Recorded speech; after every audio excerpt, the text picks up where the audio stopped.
प्रणाम मित्रों, कुलदीप भगत online classes में पुनः स्वागत करता हूं। आज अपन बात करते हैं मगध का उत्कर्ष।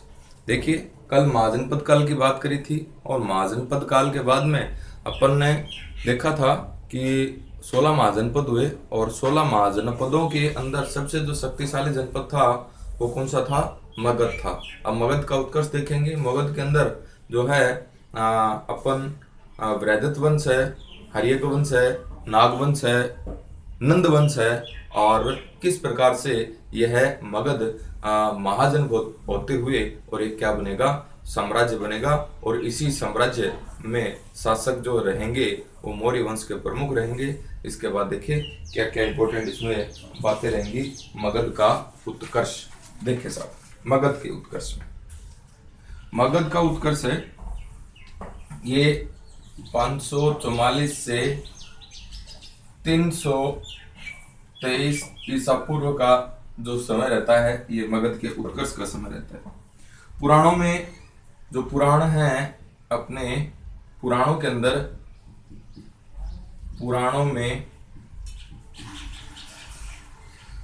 मगध में वंशों का क्रम है। मगध में वंशों का क्रम है, वंशों का क्रम दे रखा है। पहला वंश कौन सा है? वृहदर्थ वंश। दूसरा वंश दे रखा है प्रद्योत वंश और तीसरा वंश दे रखा है शिशुनाग और आपका चौथा जो दे रखा है ये दे रखा है नंद वंश। तो ये पुराणों के अंदर क्या दे रखा है? मगध के वंशों का क्रम दे रखा है, ध्यान में रखना है आपको। इसके बाद में अपन बात करते हैं मगध का प्रथम उल्लेख है। मगध का प्रथम जो उल्लेख है ये अपने को कहां पर मिलता है? अथर्ववेद में मिलता है। अथर्ववेद के अंदर मिलता है, अथर्ववेद में मिलता है। नेक्स्ट आगे देखिए तो अपन देखेंगे मगध की उन्नति के कारण। मगध की उन्नति के कारण मगध क्यों उन्नत हुआ या मगध क्यों विकसित हुआ और जो महाजनपद थे वो क्यों नहीं विकसित हुए, इसके पीछे महत्वपूर्ण कारण है। तो देखिए पहला जो कारण है इसकी है भौगोलिक स्थिति। भौगोलिक इसकी स्थिति है। भौगोलिक स्थिति देखिए, भौगोलिक स्थिति में क्या है? यह गंगा व सोन नदियों के संगम पर है। गंगा व सोन नदियों के संगम पर है। नदी की तलहटी का प्रदेश होने के कारण मगध केंद्र में था। मगध है ये कहां पर था? केंद्र में था, नदी की तलहटी में होने के कारण। और इसकी जो राजधानी थी, राजगृह है, ये 5 पर्वतों से घिरी हुई थी, सुरक्षित थी। 5 पर्वतों से घिरी थी यानी सुरक्षित थी। नेक्स्ट अपन बात करते हैं दूसरा, देखें तो खनिज संपदा है। खनिज संपदा, खनिज साधन या खनिज संपदा क्या प्राप्त हुआ? प्रचुर मात्रा में लोहा निकला। प्रचुर मात्रा में लोहा निकला और लोहा निकलने से क्या दो कार्य हुए? एक तो कृषि और एक इसके औजार बने। औजारों में कृषिगत औजार और दूसरे हैं युद्धगत औजार। युद्धों के औजार भी बने और कृषि के औजार भी इससे बने। नेक्स्ट अपन बात करते हैं योग्य नेतृत्व। योग्य नेतृत्व, जैसा कि आपको पता है मगध के अंदर बिंबिसार,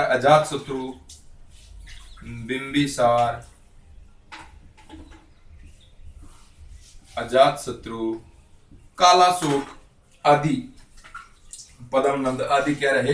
नेतृत्व देने वाले रहे। जन समर्थन मिला।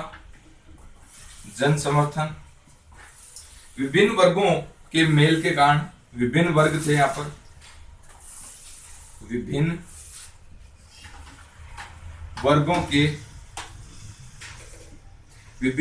वर्गों के मेल के कारण जाति प्रथा कठोर नहीं थी। जाति प्रथा जो थी ये कठोर नहीं थी, यानी सारी की सारी जो व्यवस्थाएं थी ये मगध के अनुकूल थी। नेक्स्ट है यातायात के मार्ग। यातायात के मार्ग यातायात के मार्ग में देखिए मगध का भारत के तात्कालीन समृद्ध नगरों, तात्कालीन जो समृद्ध नगर थे भारत के, समृद्ध जो नगर थे,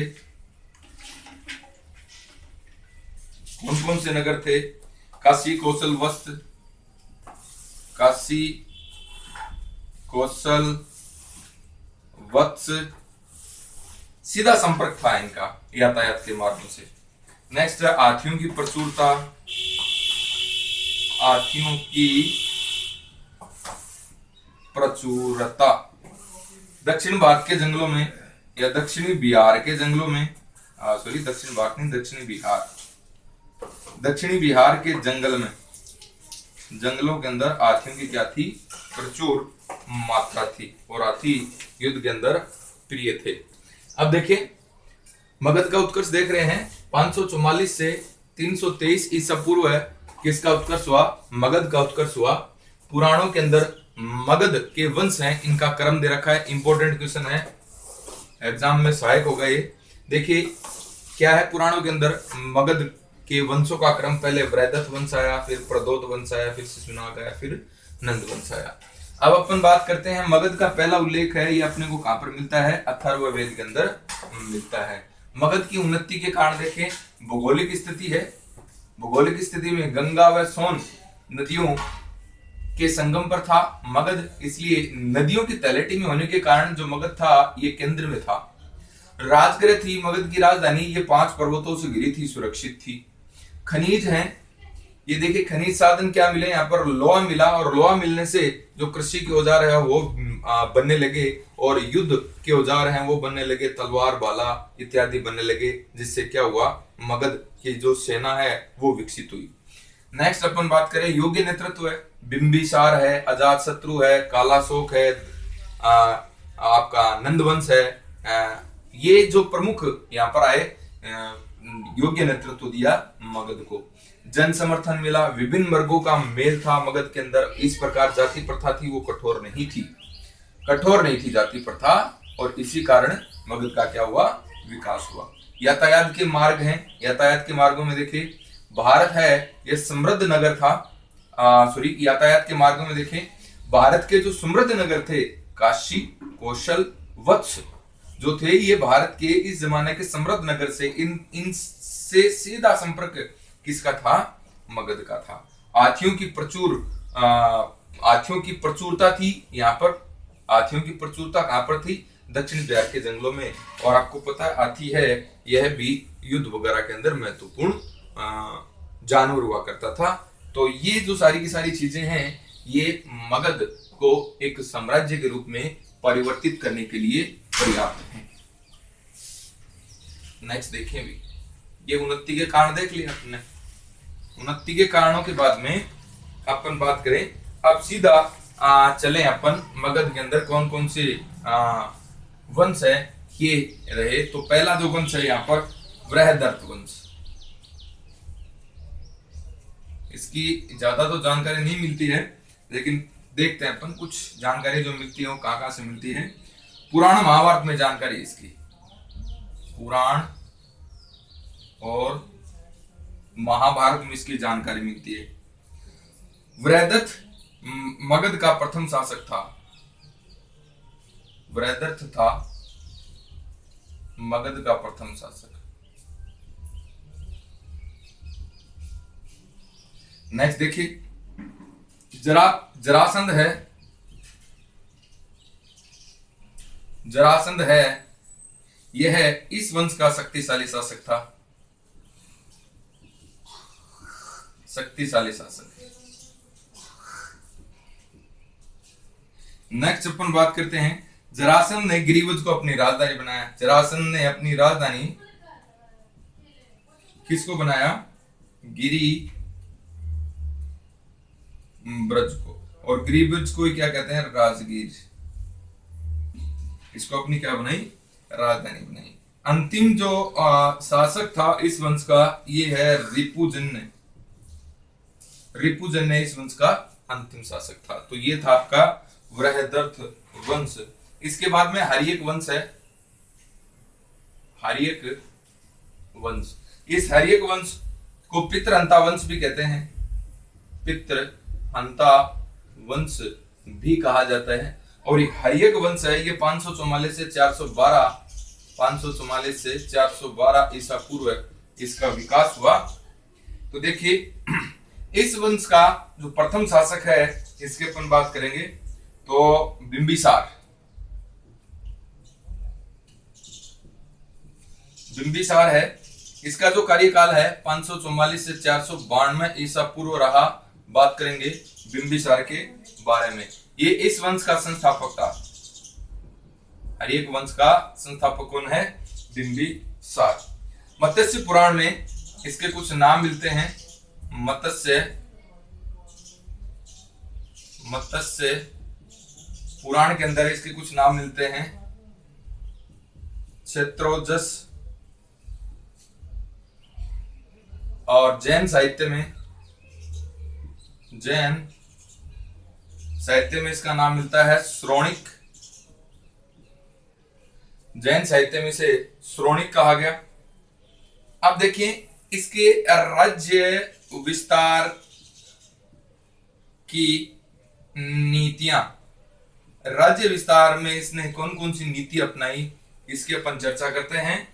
तो पहली इसकी जो नीति थी वैवाहिक नीति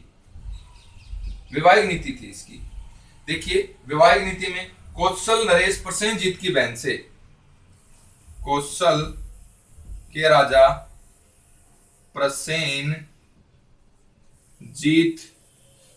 राजा प्रसेनजीत की बहन जिसका नाम था महाकोशला से इसने विवाह किया। और यहां से इस विवाह में 1,00,000 चूर्णी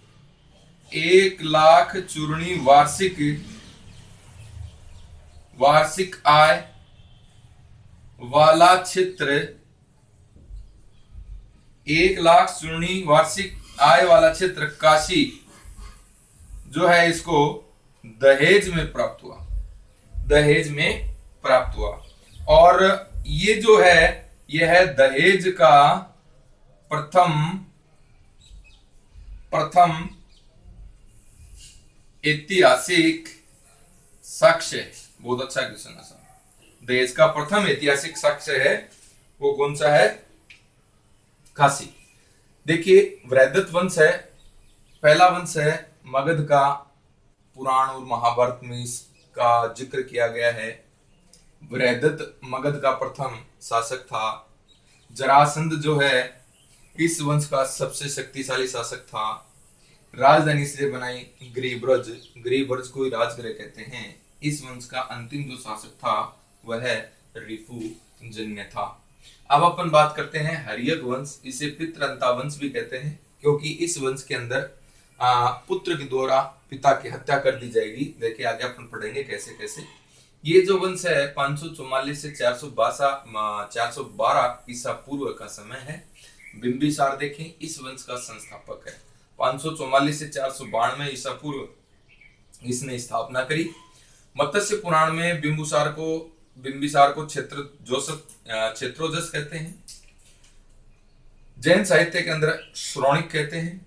राज्य विस्तार के अंदर कुछ इसने नीतियां अपनाई। तो देखिए कौन कौन सा। एक तो वैवाहिक संबंध की नीति अपनाई। कौशल का राजा था प्रसेनजीत की बहन थी महाकोशला से किसने विवाह किया? बिंबिसार ने विवाह किया। और 1,00,000 चूर्णी वार्षिक आय वाला क्षेत्र, 1,00,000 चूर्णी का मतलब इस समय की एक मुद्रा है। ये 1,00,000 चूर्णी वाला वार्षिक आय का क्षेत्र काशी प्राप्त किया दहेज के अंदर। और ये दहेज का पहला ऐतिहासिक प्रमाण है। इंपॉर्टेंट क्वेश्चन बनता है। आगे देखिए और इसने किस किस से विवाह किया ये देखते हैं अपन। एक तो कौशल की राजकुमारी महाकोशला से विवाह कर लिया। दूसरा हर्यक वंश के अंदर, और ये है किन किन से विवाह करेगा और किस प्रकार इसकी जो स्थिति है वो सुदृढ़ होगी, इन सभी की अपन बात करते हैं। देखिए अब अपन बात करते हैं दूसरा जो विवाह हुआ यह है वज्जी नरेश चेटक। और इसकी पुत्री है चेलना, चेलना से विवाह किया। अब है मद्र, पंजाब में है, मद्र की राजकुमारी क्षेमा से विवाह किया। नेक्स्ट है विदेह, विदेह की राजकुमारी वासवी से विवाह किया। तो इस प्रकार इसने विवाह किया और अपनी जो स्थिति है उसको क्या किया, सुदृढ़ किया। रिश्तेदारों का साथ मिला। इसको बौद्ध ग्रंथ, बौद्ध ग्रंथ महामग है या महाभग है, महाभग के अनुसार इसकी 500 रानियां थी, इसकी बिंबिसार की। अब बिंबिसार की दूसरी नीति है कूटनीतिक नीति, कूटनीतिक नीति।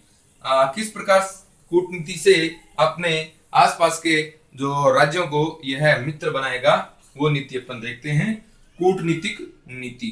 तो देखिए अवंती, अवंती का शासक है चंड प्रद्योत, चंड प्रद्योत। चंद प्रद्योत को पांडुरोग हो गया था, पांडुरोग यानी पीलिया, और इस पांडु रोग को दूर करने के लिए बिंबिसार ने अपना वैद्य भेजा था और वैद्य का नाम है जीवक। और इस प्रकार चंड प्रद्योत जो एक शक्तिशाली शासक था, इसको अपना क्या बना लिया, मित्र बना लिया। नेक्स्ट है दूसरा, देखिए क्या काम किया। गेरुक राज्य है सिंध के अंदर और इसका शासक है रुद्रायन, रुद्रायन को भी अपना मित्र बना लिया।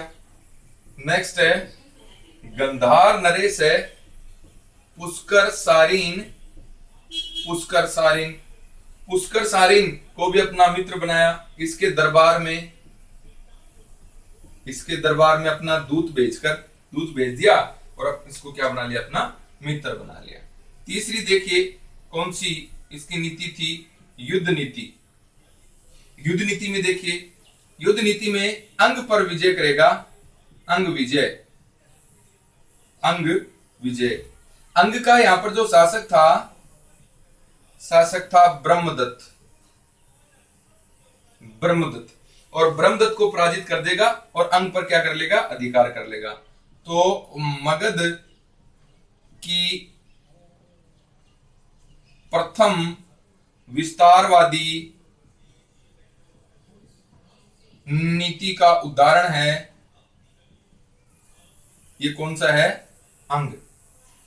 नेक्स्ट है बिंबिसार ने, यहां पर बिंबिसार ने अंग का उपराजा अपने पुत्र अजातशत्रु को बनाया। यह अजातशत्रु अपने पिता की हत्या कर देगा। फिर नेक्स्ट देखेंगे, भारतीय नरेशों में बिंबिसार ने सर्वप्रथम योग्य प्रशासक की आवश्यकता पर बल दिया। बिंबिसार ने सर्वप्रथम भारत में, सर्वप्रथम भारत में योग्य प्रशासक की आवश्यकता पर बल दिया। ये भी एक अच्छा क्वेश्चन बनता है। नेक्स्ट देखिए, अपन बात करें विवाह नीति के तहत, तो सबसे पहला विवाह तो कौशला से होता है, महाकौशला से, जो कौशल के प्रसेनजीत की बहन थी। अब अपन बात करते हैं वज्जी। वज्जी का शासक था चेटक, चेटक की पुत्री चेलना से विवाह किया। मद्र की राजकुमारी क्षेमा से विवाह किया। विदेह की राजकुमारी वासवी से विवाह किया। बौद्ध ग्रंथ महाभग के अनुसार जो बिंबिसार है, इसकी 500 रानियां थी। कूटनीति नीति देखें, इसकी कूटनीतिक नीति, अवंती, अवंती का शासक था चंड प्रद्योत और इसको पीलिया रोग हो गया था, पांडुरोग हो गया था, और इसको ठीक करने के लिए बिंबिसार ने अपना वैद्य जीवक भेजा और इसको अपना क्या बना लिया, मित्र बना लिया। गेरुक जो सिंध में राज्य था, यहाँ का राजा था रुद्रायन, इसको भी अपना मित्र बनाता है। और गंधार का शासक है पुष्कर सारिंग, इसके दरबार में अपना दूत भेज देता है और दूत भेजने के बाद में इससे क्या कर लेता है, मित्रता कर लेता है। तो ये इस प्रकार इसने मित्र नीति अपनाई। युद्ध नीति देखिए, अंग के ऊपर विजय करता है। अंग का शासक इस समय था ब्रह्मदत्त। ब्रह्मदत्त को पराजित कर देता है बिंबिसार और मगध पर अधिकार कर लेता है। इस प्रकार मगध की पहली विस्तारवादी नीति का उदाहरण है ये कौन सा बना, अंग बना। बिंबिसार ने अंग का जो उपराजा बनाया वो अपने पुत्र अजातशत्रु को बना दिया और सर्वप्रथम भारत में योग्य प्रशासक की आवश्यकता पर बल जो दिया वो कौन से शासक ने दिया, बिंबिसार ने दिया। आगे देखिए,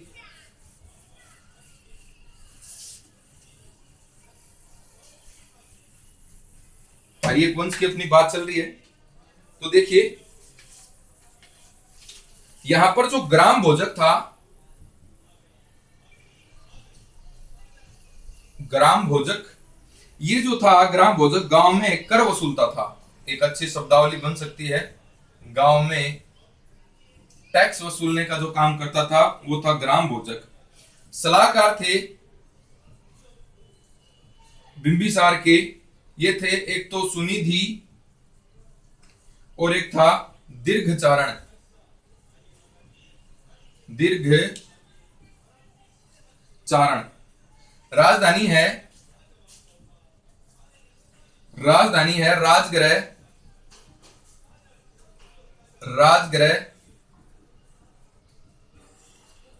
गृहब्रज भी कह सकते हैं। इसकी पहचान है वर्तमान में कुशाग्रपुर के रूप में की जाती है। नेक्स्ट है अजातशत्रु की हत्या है इसके बेटे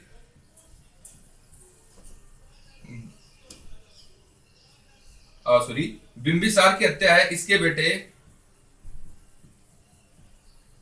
अजातशत्रु के द्वारा कर दी गई। नेक्स्ट अपन बात करते हैं, कथन है। कथन देखिए हेमचंद्र राय चौधरी का है, हेमचंद्र राय चौधरी का एक कथन है और इंपॉर्टेंट कथन है। बिंबिसार ने विजय यात्रा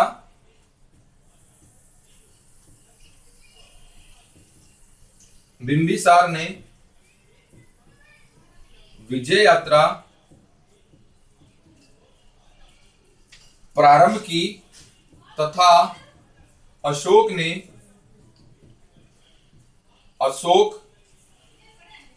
के कलिंग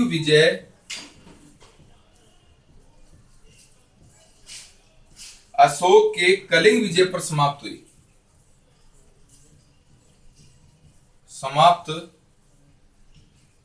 हुई। कलिंग विजय पर समाप्त हुई। और इनकी जो पुस्तक है, पुस्तक का नाम है पॉलिटिकल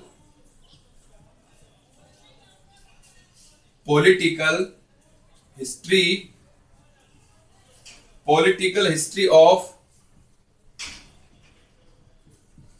एसेंट इंडिया।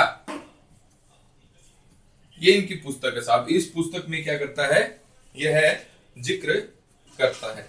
आगे देखिए हर्यक वंश के अंदर अजातशत्रु के समय जो टैक्स लेने वाला अधिकारी था गांव के अंदर, उसे ग्राम भोजक या गांव भोजक कहते थे। सलाहकार कौन थे बिंबिसार के, ये थे सुनिधि और दीर्घचारण। राजधानी बिंबिसार ने कहां पर बनाई, राजगृह, जिसे गृहब्रज भी कहते हैं। वर्तमान में कुशाग्रपुर के रूप में इसको जाना जाता है। बिंबिसार की जो हत्या है इसके पुत्र अजातशत्रु के द्वारा कर दी गई। इसे पितृहंता के नाम से भी जानते हैं अजातशत्रु को। हेमचंद्र राय चौधरी है, हेमचंद्र राय चौधरी ने कथन कहा है, बिंबिसार ने विजय यात्रा प्रारंभ की तथा अशोक के कलिंग विजय पर यह समाप्त हो गई। बहुत अच्छा क्वेश्चन है। पुस्तक है हेमचंद्र राय चौधरी की जिसमें यह कथन है political history of accent India. इसके अंदर ये क्या करता है, इस कथन को कहता है। तो बिंबिसार की अपन ने बात की हर्यक वंश में। अब अपन बात करेंगे अजातशत्रु की। अजातशत्रु की बात करेंगे भी। अजातशत्रु है, इसने किस प्रकार से अपना शासन किया उसकी बात करेंगे। अजातशत्रु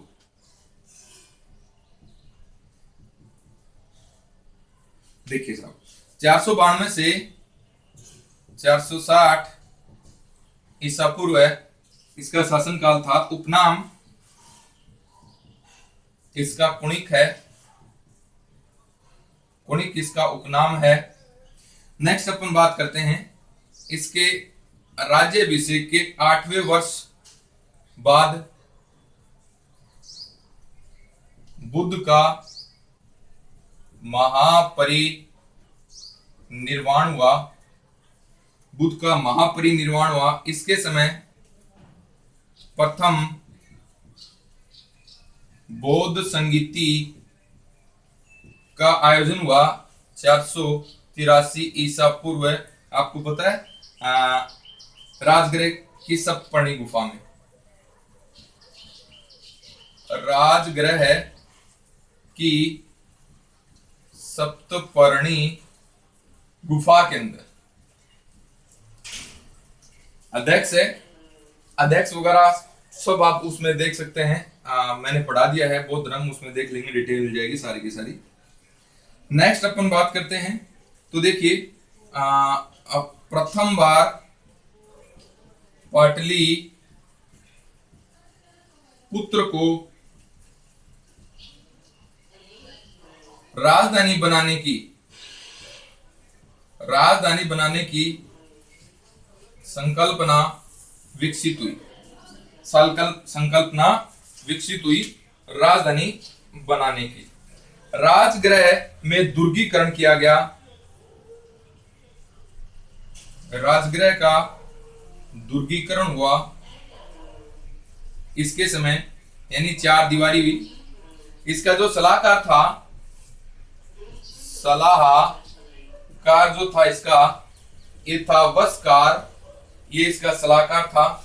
अब राजनीतिक गतिविधियां देखेंगे, इसकी गतिविधियां, राजनीतिक गतिविधियां हैं ये देखेंगे अजातशत्रु की। क्या हुआ इसके समय, कौशल नरेश, प्रसेनजीत व अजातशत्रु के मध्य युद्ध हुआ। दोनों के मध्य युद्ध हुआ। युद्ध होता है जिसके अंदर अजातशत्रु विजय होता है और यहाँ पर प्रसेनजीत है, यह अपनी पुत्री जिसका नाम था वाजिरा, और वाजिरा का विवाह कर देगा किसके साथ में, अजातशत्रु के साथ में वाजिरा का विवाह हो जाएगा। दूसरा देखिए वज्जी संघ। वज्जी संघ को जीतने के लिए, वज्जी संघ को जीतने के लिए यहां पर इसमें फूट डालने हेतु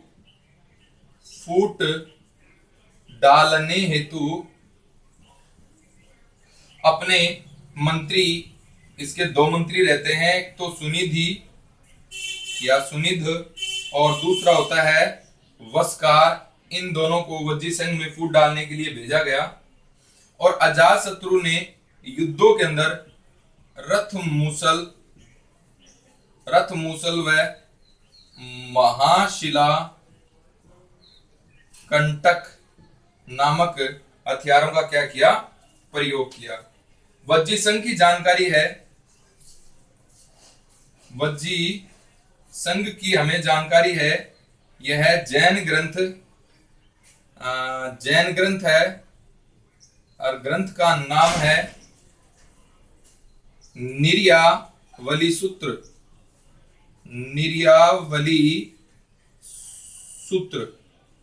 सूत्र है, जिससे हमें वज्जी संघ के बारे में जानकारी मिलती है। इसमें क्या जानकारी मिलती है, इसमें 9 तो लिच्छवी गणराज्य थे, 9 मल गणराज्य थे, 18 काशी के गणराज्य थे और कौशल के गणराज्य थे।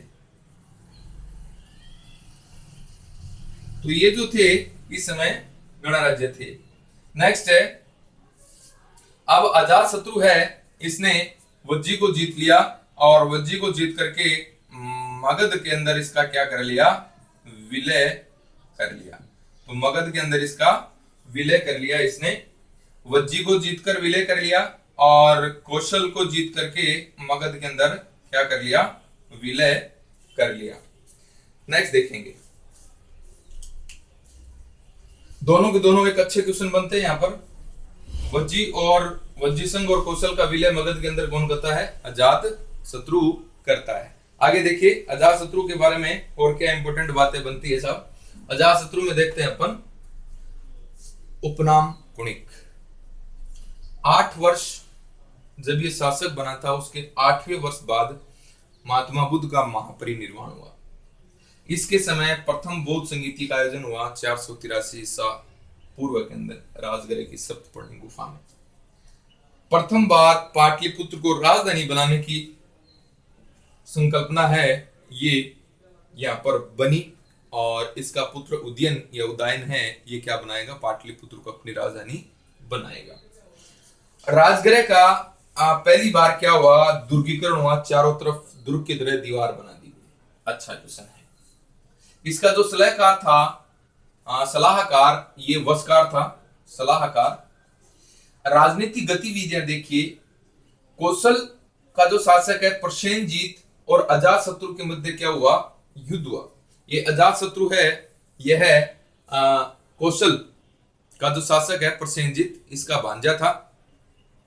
क्योंकि प्रसेनजीत की जो बहन थी उसका विवाह किसके साथ में हुआ था, बिंबिसार के साथ में हुआ था। और बिंबिसार जो है ये अजात शत्रु का पिता था। अजात शत्रु ने अपने पिता की हत्या कर दी थी, इसलिए इस हत्या करने के पीछे कौन, प्रसेनजीत क्रोध में आ जाता है। प्रसेनजीत है ये अजात शत्रु से युद्ध करता है और बताया जाता है कि पहला दोनों के मध्य जो युद्ध हुआ था इसमें अजात शत्रु हार जाता है और काशी के ऊपर जो प्रसेनजीत ने अपनी बहन को दहेज में दी थी वो काशी वापस ले लेता है प्रसेनजीत। अब दोबारा युद्ध होता है। इस युद्ध के अंदर अजात शत्रु है, इसकी विजय होती है, ये बताया जाता है। अन्यथा कई पुस्तकों में ये मिलता है कि अजात शत्रु को प्रसेनजीत है यह कैद कर लेता है और उसके बाद में अपनी पुत्री वाजिरा का इससे विवाह कर देता है, इसको छोड़ देता है और काशी भी इसको लौटा देता है। तो सीधी सी बात ये हुई कि अपने को यहाँ पर एक ही बात ध्यान में रखनी है कि प्रसेनजीत और अजात शत्रु के मध्य वो युद्ध हुआ और इस युद्ध के अंदर किसकी विजय होती है, अजात शत्रु की। और प्रसेनजीत अपनी पुत्री वाजिरा का विवाह किसके साथ में कर देता है, अजात शत्रु के साथ में।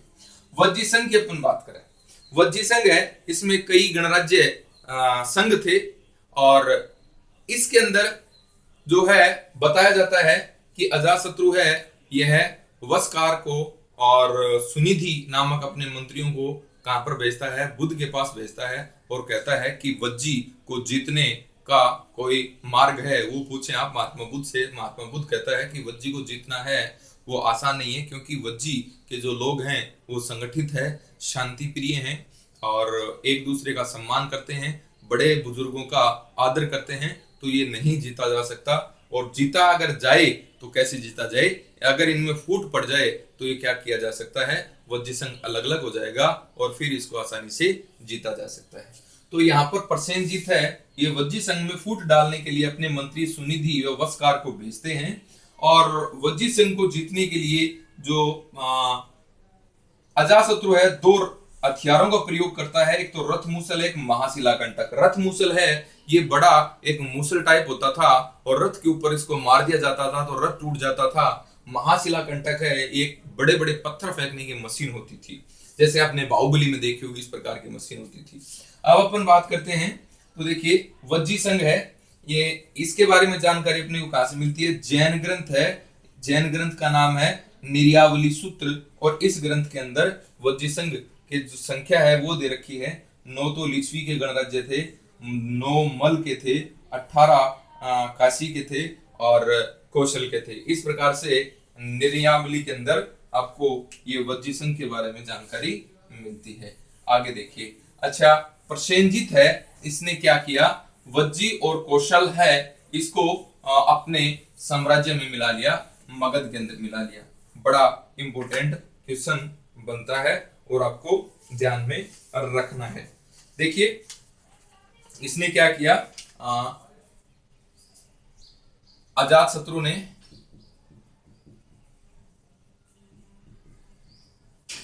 वज्जी प्लस कौशल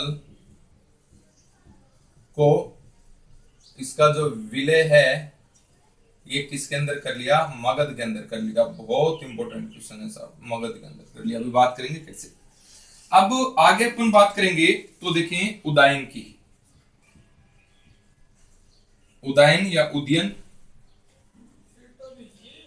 उदयन 460 से 444 ईसा पूर्व। गंगा व सोन नदियों के संगम पर, गंगा व सोन नदियों के संगम पर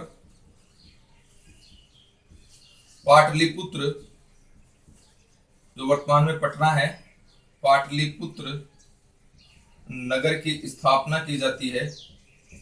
और अब पाटलिपुत्र है यह मगध की क्या बन जाएगी, नई राजधानी बन जाएगी। नेक्स्ट अपन बात करते हैं, ये जैन मतायु था, जैन मतानुयायी था, यानी जैन धर्म को मानता था, जैन मतायी था। और गार्गी संहिता के अंदर, गार्गी संहिता, गार्गी संहिता के अंदर इसके लिए धर्मात्मा शब्द का प्रयुक्त हुआ है। धर्मात्मा शब्द प्रयुक्त हुआ है किसके लिए, उदयन के लिए या उदयन के लिए। अंतिम जो शासक था हर्यक वंश का, ये था नागदशक। और इस नागदशक की हत्या है सेनापति शिशुनाग के द्वारा कर दी गई। कौन था ये नागदशक का सेनापति था, शिशुनाग, जिसने क्या कर दी, नागदशक की हत्या कर दी। अब वंश आ जाएगा शिशुनाग वंश, शिशुनाग वंश, शिशुनाग वंश। देखिए शिशुनाग वंश, शिशुनाग वंश है, इसकी स्थापना स्वयं शिशुनाग के द्वारा करी गई थी और इसका कार्यकाल 412 से 344 ईसा पूर्व रहता है। शिशुनाग का ये संस्थापक है, शिशुनाग वंश का संस्थापक है। इसने अवंती व वत्स का विलय कर लिया मगध के अंदर। और पाटलिपुत्र के अतिरिक्त, पाटलिपुत्र के अतिरिक्त अपनी राजधानी है, ये किसको बनाई इसने, वैशाली को अपनी राजधानी बनाई। और ये जो राजधानी है ये वज्जी संघ पर नियंत्रण के लिए बनाई थी। नेक्स्ट अपन देखिए, यहाँ पर है कालाशोक शासक, कालाशोक, इसे काकवर्ण भी कहते हैं। और 394 से 366 ईसा पूर्व था। पुराणों के अंदर कालाशोक का नाम है काकवर्ण, काकवर्ण कहा गया। बुद्ध के निर्वाण के 100 वर्ष बाद इसके समय दूसरी बौद्ध संगीति हुई थी, दूसरी बौद्ध संगीति हुई 383 ईसा पूर्व, 383 ईसा पूर्व दूसरी बौद्ध संगीति हुई। और इस वंश का जो अंतिम शासक था इसका नाम है नंदीवर्धन, नंदीवर्धन इस वंश का अंतिम शासक था। देखिए अजातशत्रु जो था इसने वज्जी और कौशल है इसका विलय किसके अंदर कर लिया, मगध के अंदर कर लिया। वज्जी में फूट डाल करके और युद्ध करके विलय कर लिया। कौशल की अपन बात करें तो कौशल की अपन बात कर रहे थे, प्रसेनजीत के साथ में ये युद्ध भी करता है।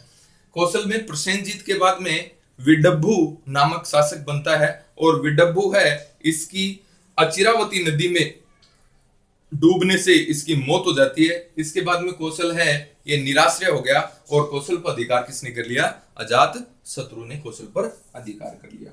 इसके बाद में उदयन या उदयन है यह शासक बनता है और 460 से 444 ईसा पूर्व इसका शासनकाल रहता है।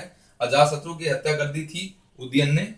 इसके बाद देखें गंगा व सोम नदियों के संगम पर उदयन ने पाटलिपुत्र नामक नगर बसाया और अपनी राजधानी बनाई। नेक्स्ट देखेंगे, गार्गी संहिता में उदयन के लिए महात्मा शब्द का प्रयोग हुआ है। अंतिम जो शासक था हरिक वंश का, ये था नागदशक। तो पहला शासक तो हो गया बिंबिसार और अंतिम शासक हो गया नागदशक। और नागदशक की हत्या है यह नागदशक के सेनापति शिशुनाग के द्वारा कर दी गई। और कौन से वंश की स्थापना कर दी? शिशुनाग ने शिशुनाग वंश की स्थापना कर दी। अब शिशुनाग है, ये शिशुनाग वंश का संस्थापक है और अवंती वत्स का इसने क्या कर लिया? विलय कर लिया। किसके अंदर?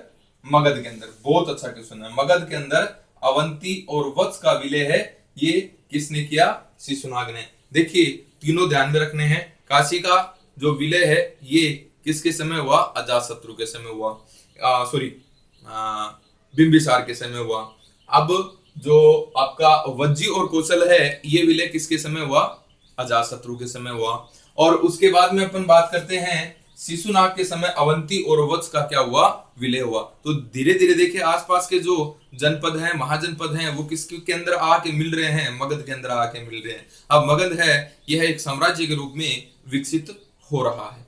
देखिए नेक्स्ट अपन बात करेंगे तो देखेंगे शिशुनाग है, इसने पाटलिपुत्र के अतिरिक्त अपनी राजधानी है यह वैशाली भी बनाई। और वैशाली राजधानी बनाने के पीछे कारण था वज्जी संघ के ऊपर वज्जी पर नियंत्रण करना था, वज्जी पर नियंत्रण करना, इसलिए इसने वैशाली को भी अपनी राजधानी बनाई। इसके बाद में कालाशोक या काकवर्ण शासक बना 394 से 366 ईसा पूर्व है। पुराणों में कालाशोक को काकवर्ण कहा जाता है। बुद्ध के निर्वाण प्राप्ति के 100 वर्ष बाद बौद्ध धर्म के अंदर दूसरी बौद्ध संगीति हुई। किसके समय? कालाशोक के समय 383 ईसा पूर्व के अंदर। अब अपन बात करें तो शिशुनाग वंश का जो अंतिम शासक था वो कौन था? नंदीवर्धन था। ये बात भी ध्यान में रखना है। शिशुनाग पहला शासक और नंदीवर्धन अंतिम शासक था। आगे देखिए नंदवंश की बात करें।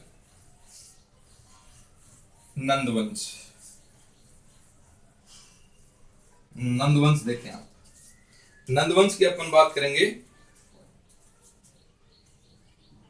नंदवंश देखिए साहब, नंदवंश है, इसका जो संस्थापक है महापदम नंद इसका संस्थापक है। महाबोधि वंश में महापदम नंद को उग्रसेन कहा गया है। महाबोधि वंश के अंदर महापदम नंद को क्या कहा गया है? उग्रसेन कहा गया है। उग्रसेन कहा गया है। महापदम नंद के अन्य नाम हैं, ये देखिए कौन कौन से नाम हैं महापदम नंद के? सर्वछयांतक, सत्रांतक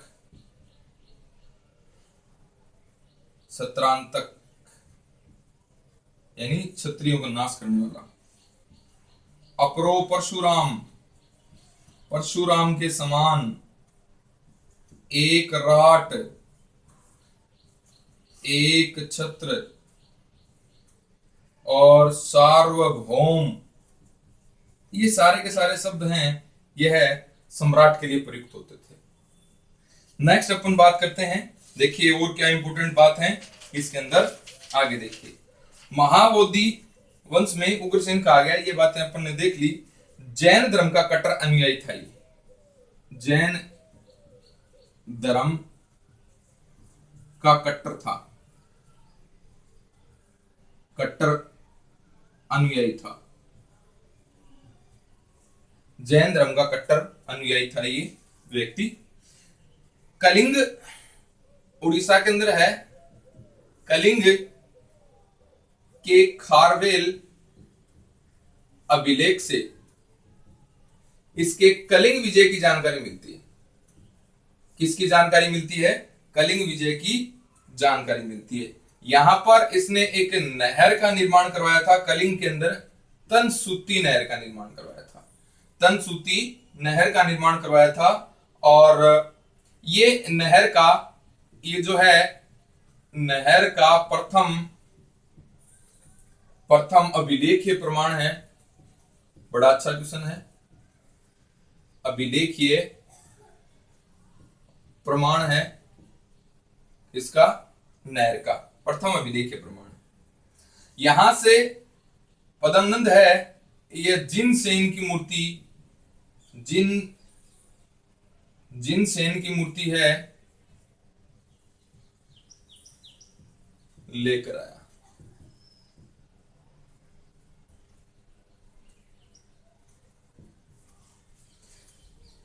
नेक्स्ट है पाणिनि की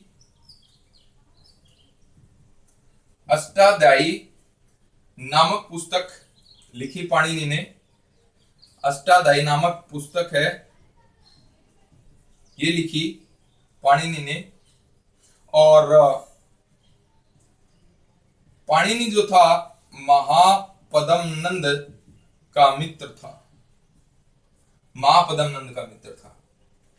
नेक्स्ट देखिए, उत्तर भारत का प्रथम ऐतिहासिक सम्राट है, ये महापद्मनंद है, महापद्मनंद है। नेक्स्ट देखेंगे आगे। देखिए नंदवंश के अपन बारे में बात कर रहे हैं। महापद्मनंद है, ये इसका संस्थापक है। महाबोधि वंश के अंदर इसको उग्रसेन कहा गया है। अच्छा क्वेश्चन बनता है। इसके कुछ उपनाम है, सर्वक्षयांतक यानी क्षत्रियों का नाश करने वाला, अप्रो परशुराम, परशुराम के समान, एकराट, एक छत्र, सार्वभौम, ये तीनों शब्द हैं, यह चक्रवर्ती सम्राट के लिए प्रयुक्त होते थे। अब अपन बात करते हैं, यह जैन धर्म का क्या था, कट्टर अनुयायी था, जैन धर्म का कट्टर अनुयायी था।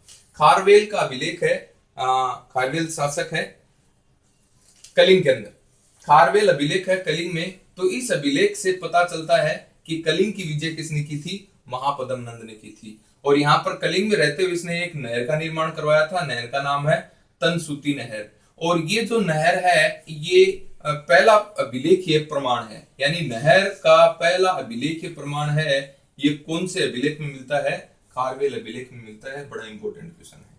जिनसेन की मूर्ति यहां से लेकर आया मगध। पाणिनि इनके अच्छी पाणिनि जो थे, ये इनके अच्छे मित्र थे महापद्मनंद के, जिन्होंने अष्टाध्यायी नामक पुस्तक की रचना करी थी। और उत्तर भारत का प्रथम ऐतिहासिक जो सम्राट माना जाता है, ये कौन माना जाता है, महापद्मनंद माना जाता है। इसके बाद में देखिए धनानंद की बात करेंगे।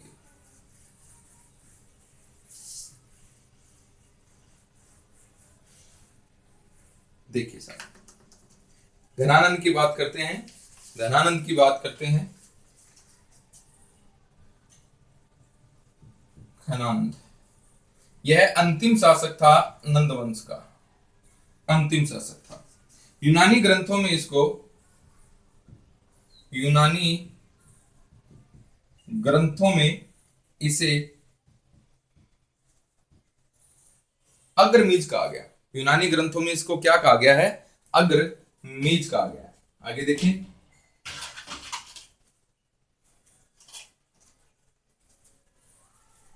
अग्रमीज कहा गया यूनानी ग्रंथों में। 325 ईसा पूर्व है, 325 ईसा पूर्व सिकंदर ने भारत पर आक्रमण किया था। इस समय भारत का शासक कौन हो जाएगा, घनानंद हो जाएगा। सेनापति कौन था इसका, भद्रसाल। अमात्य कौन था, सकटार और राक्षस, ये अमात्य थे। इसके दरबार के अंदर विद्वान कौन कौन थे, वर्ष, उपवर्ष, वर रुचि और कात्यायन। अब बात करें मुनि त्रयी के नाम से 3 मुनि प्रख्यात हैं। इन तीनों के नाम बता देता हूं। एक तो है पाणिनि, किसके, पाणिनि की रचना कौन सी है, अष्टाध्यायी। किसके दरबार में था? महापद्म नंद या महापद्म नंद के समय। अब है कात्यायन। कात्यायन है, इसकी रचना क्या है? वर्तिका। किसके समय था? धनानंद के समय था। इसके बाद में है पतंजलि। पतंजलि है, यह है, इसकी रचना है महाभाष्य। और किसके दरबार में था? पुष्य मित्र सुंग के दरबार में था। तो ये कुछ इंपोर्टेंट क्वेश्चन बनते हैं। अब अपन बात करते हैं 322 ईसा पूर्व चंद्रगुप्त मौर्य के द्वारा किसकी हत्या कर दी गई? गणानंद की हत्या कर दी गई। और कौन से वंश की नींव पड़ी? मौर्य वंश की नींव पड़ेगी। कौन से वंश की नींव पड़ेगी? मौर्य वंश की नींव है, यह है पड़ी। तो देखिए अपन बात करते हैं धनानंद की। यह नंद वंश का अंतिम शासक था। यूनानी ग्रंथों में इसे अग्रमीज कहते हैं। और 325 ईसा पूर्व इसके समय सिकंदर ने भारत पर क्या किया था? आक्रमण किया था। सेनापति कौन था इसका? भद्रसाल। अमात्य कौन थे?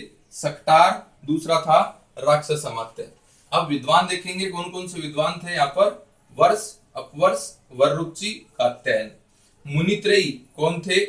पाणिनि। देखिए मुनित्रयी हैं, ये कौन कौन है और इनकी रचना कौन कौन सी है और किस किस के शासनकाल के समय हुए। पाणिनि की रचना अष्टाध्यायी किसके समय हुए? महापद्म नंद के समय। कात्यायन की रचना वर्तिका किसके समय हुए? धनानंद के समय। और पतंजलि जो है इसका महाभाष्य है, ये किसके समय थे? पुष्यमित्र सुंग के समय। 322 ईसा पूर्व चंद्रगुप्त मौर्य ने किसकी हत्या कर दी थी? धनानंद की हत्या कर दी। और मगध के अंदर नंद वंश का खात्मा हो गया। और कौन सा वंश शुरू हो जाता है? मौर्य वंश शुरू हो जाता है। मौर्य वंश शुरू हो गया। अब कुछ इंपोर्टेंट बात और करें अपन तो देखिए देखेंगे। देखिए खारवेल का हाथी गुफा अभिलेख है। खारवेल का हाथी गुफा अभिलेख है। यहां से अच्छे क्वेश्चन पूछे जाते हैं नेट के और यूपीएससी के अंदर क्वेश्चन है, यहां से पूछे जाते हैं। तो इस अभिलेख के अंदर जो महत्वपूर्ण बातें हैं ना, उनकी बारे में अपन चर्चा कर लेंगे। देखिए हाथी गुफा अभिलेख है, यह है उड़ीसा के पुरी उदयगिरी। उड़ीसा के पुरी के उदयगिरी में यह अभिलेख है। और क्या बातें हैं इसके अंदर? तिथि नहीं है इसके ऊपर, एक बात तो ये 17 पंक्तियां हैं इसमें। लिपि है ब्राह्मी और भाषा है, लिपि ब्राह्मी और भाषा है प्राकृत।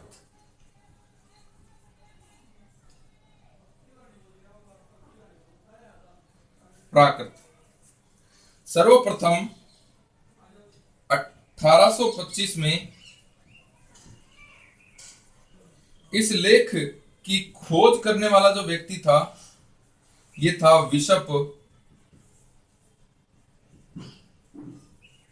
Bishop shuttling.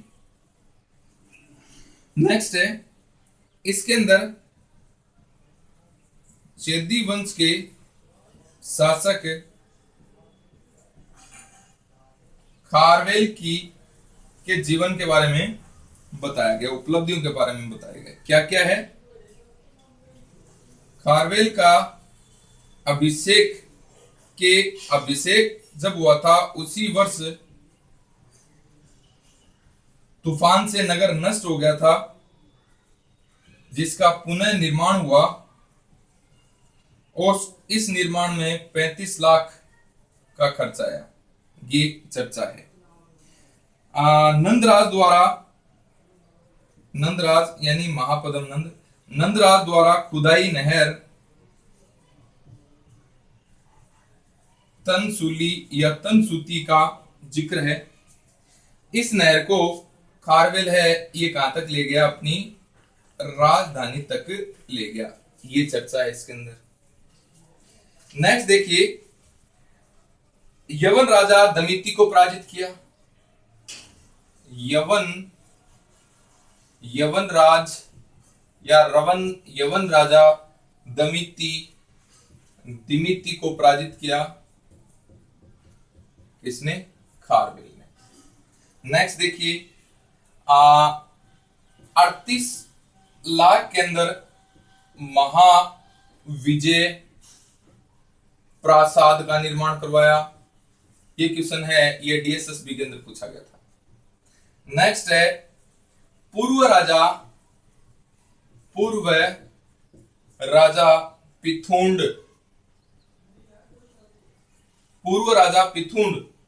के नगर को ध्वस्त कर दिया, नगर को नष्ट किया और उससे गधों का हल चलवाया। नेक्स्ट है, इसने तमिल संघ को नष्ट किया।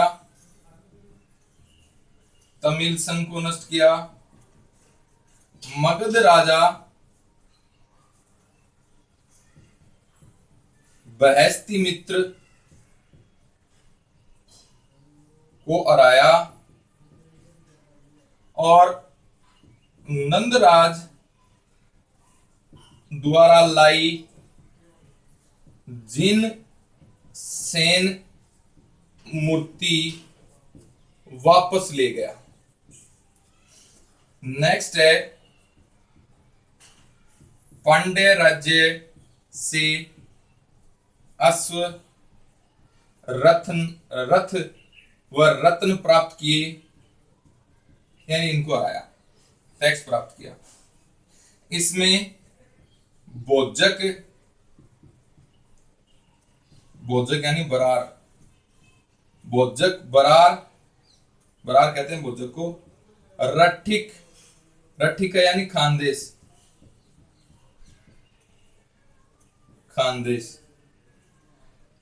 आदि जातियों का वर्णन है, जातियों का इसके अंदर वर्णन है। नेक्स्ट है, ब्राह्मणों को कर मुक्त जागीर दी, ये वर्णन इसमें मिलता है। भारतवर्ष का उल्लेख किया गया है। उत्तर भारत के 3 अभियान इसने किए। उत्तर भारत के 3 अभियान इसने किए, ये जिक्र है। इसकी उपाधि मिलती है खारवेल की क्षेमराज, वृद्धराज और भिक्षुराज, ये इसकी कुछ उपाधियां मिलती हैं। देखिए, खारवेल का हाथी गुफा अभिलेख है, ये इंपॉर्टेंट है एग्जाम के लिए। यहां से बहुत बार एग्जाम में क्वेश्चन पूछे जाते हैं, प्रत्येक लाइन है ये आपके जहन में होनी चाहिए। देखिए, खारवेल का हाथी गुफा अभिलेख है कहां? उड़ीसा के पुरी के उदयगिरी पर्वत के आसपास है। 17 पंक्तियां हैं इसके अंदर। लिपि कौन सी है? ब्रह्मी। भाषा कौन सी है? प्राकृत। 1825 में इस लेख की खोज है बिशप सटलिंग ने की थी। एक इंपॉर्टेंट बात, इसके ऊपर किसी प्रकार की तिथि नहीं है। चेदी वंश के खारवेल के जीवन की उपलब्धियां हैं, ये हाथी गुफा में अपने को मिलती है। इस शासक के अभिषेक के प्रथम वर्ष, अभिषेक वाले वर्ष तूफान आया। तूफान से इसका जो नगर है ये नष्ट हो गया, जिसके पुनर्निर्माण के अंदर इसने 35 लाख का खर्चा किया, ये जानकारी मिलती है। नंदराज यहां आता है, पता है आपको कि कलिंग की विजय के साक्ष्य मिलते हैं खारवेल अभिलेख से नंदराज महापद्मनंद के। तो नंदराज महापद्मनंद ने यहाँ पर एक नहर का निर्माण करवाया था जिसका नाम था तनसूली, और इस तनसूली नहर को राजधानी तक ले जाने वाला व्यक्ति कौन था? खारवेल था। यवन राजा दमित्री को पराजित किया था खारवेल ने। 38 लाख खर्च करके महाविजय प्रासाद इसने बनाया था। ये क्वेश्चन एग्जाम में पूछा हुआ है। पूर्व राजा पिथुंड के नगर को नष्ट किया और उससे गधों का हल चलवाया। अच्छा क्वेश्चन है। तमिल संघ को इसने नष्ट कर दिया। अच्छा ये क्वेश्चन है। मगध राजा वैशिमित्र को इसने हराया। ये भी अच्छा क्वेश्चन है। नंदराज द्वारा लाई गई जिनसेन की प्रतिमा है वापस कलिंग ले गया खारवेल। ये भी एक अच्छा क्वेश्चन है। पांड्य राज्य जो है इससे अश्व रथ और रत्न प्राप्त किए। ये एक अच्छा क्वेश्चन है। इसमें बोजक यानी बरार, रठिक यानी खानदेश आदि जातियों का क्या किया गया है? वर्णन किया गया है। ब्राह्मणों को कर मुक्त जागीर इसने दी थी। ये एक अच्छा क्वेश्चन है। भारतवर्ष का उल्लेख मिलता है इसके अंदर। ये भी बड़ा ही इंपॉर्टेंट क्वेश्चन है कि भारतवर्ष का उल्लेख है ये किसके अंदर हुआ है? सर्वप्रथम यहाँ पर हुआ है। उत्तर भारत के 3 अभियान किए थे, ये इसके अंदर मिलता है। और इसकी उपाधि इसके अंदर क्षेमराज, वृद्धराज और भिक्षुराज मिलती है। तो ये बात अपनी थी मगध का उत्कर्ष। मगध के उत्कर्ष के अंदर अपन ने प्रमुख राजवंश पढ़े हैं।